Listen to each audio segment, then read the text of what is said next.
ഉഷ എന്ന് പറയുന്ന ഒരു സഹോദരിയുടെ വയറ്റിൽ മറന്നുവെച്ച കത്രിക, ഒന്നാം പിണറായി സർക്കാരിന്റെ കാലത്ത് വയറ്റിൽ മറന്നുവെച്ച കത്രിക രണ്ടാം പിണറായി സർക്കാരിന്റെ കാലത്ത് കണ്ടെത്തിയത്.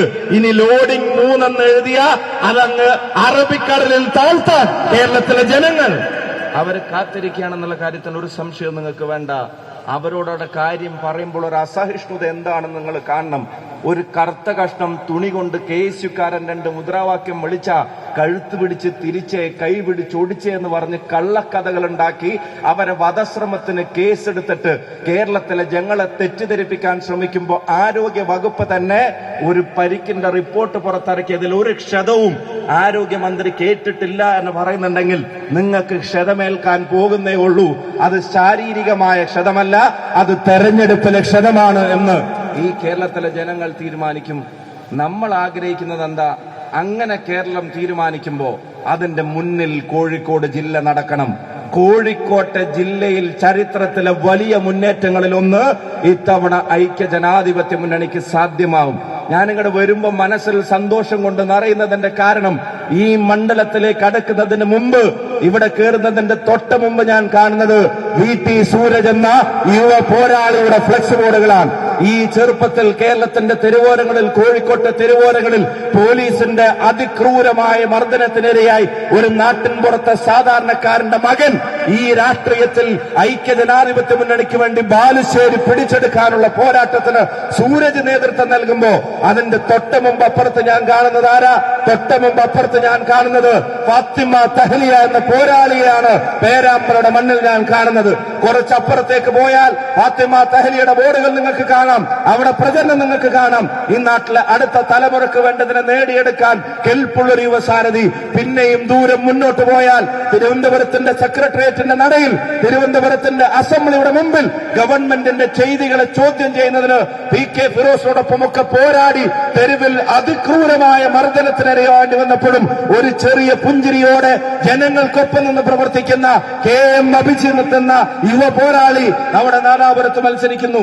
നിങ്ങൾ ആലോചിച്ച് നോക്കുക, അഭിജിത്തും സൂരജും തഹ്ലിയയും PK ഫിറോസും ഫൈസൽ ബാബു ഉൾപ്പെടെയുള്ള ഒരു യങ് ടീം കോഴിക്കോടിന്റെ മണ്ണിൽ നിന്ന് ഇത്തവണ ജയിച്ച് MLA-മാരായി കേരളത്തിന്റെ നിയമസഭയിലേക്ക് എത്തിയാൽ ഞാൻ ഉറച്ചു വിശ്വസിക്കുന്നു, കോഴിക്കോട്ടെ അടുത്ത തലമുറക്ക് രാഘവേട്ടനോടൊപ്പം ഇടത്തും വലത്തും നിന്ന് പൊരുതാൻ ഞങ്ങളെല്ലാവരും ഉണ്ടാവും. കോഴിക്കോട് ആഗ്രഹിക്കുന്ന വികസന വിപ്ലവം അതിവിടെ സാധ്യമാക്കാൻ കഴിയുന്ന തരത്തിലൊരു ടീമാണ് വരാൻ പോകുന്നത്. അതിനിടയ്ക്ക് എക്സ്പീരിയൻസ്ഡ് ആയിട്ടുള്ള ആളുകളുണ്ട്. പാറക്കലിനെ പോലുള്ള ആളുകൾ, KK രമയെ പോലുള്ള ആളുകൾ, റസാഖ് മാഷെ പോലുള്ള ആളുകൾ, ജയന്തിനെ പോലുള്ള ആളുകൾ. നിങ്ങൾ ആലോചിക്കുക, ഈ ടീം കൊയിലാണ്ടിയിൽ അഡ്വക്കേറ്റ് K പ്രവീൺ കുമാറിനെ പോലുള്ള ആളുകൾ, നല്ലൊരു ടീം നമ്മുടെ ജില്ലയിൽ വന്നിരിക്കുകയാണ്. അപ്പൊ അതിന്റെ ഒരു യങ് ഫേസിനെ വലിയ ഭൂരിപക്ഷത്തോടെ, ആൾക്കാർക്ക് അസൂയ തോന്നുന്ന ഭൂരിപക്ഷത്തോടെ ഈ കൊടുവള്ളിയിൽ നിന്ന് നിങ്ങൾ ജയിപ്പിക്കണം എന്നുള്ളതാണ് ഈ കൊടുവള്ളി നിങ്ങൾ ജയിപ്പിക്കണം എന്നുള്ളതാണ് എന്റെ വിനീതമായിട്ടുള്ള അഭ്യർത്ഥന. മറ്റനേകം കാര്യങ്ങളിലേക്ക് ഞാൻ കടക്കുന്നില്ല. നിങ്ങൾക്ക് എല്ലാവർക്കും സ്നേഹാഭിവാദ്യങ്ങൾ നേരുന്നു.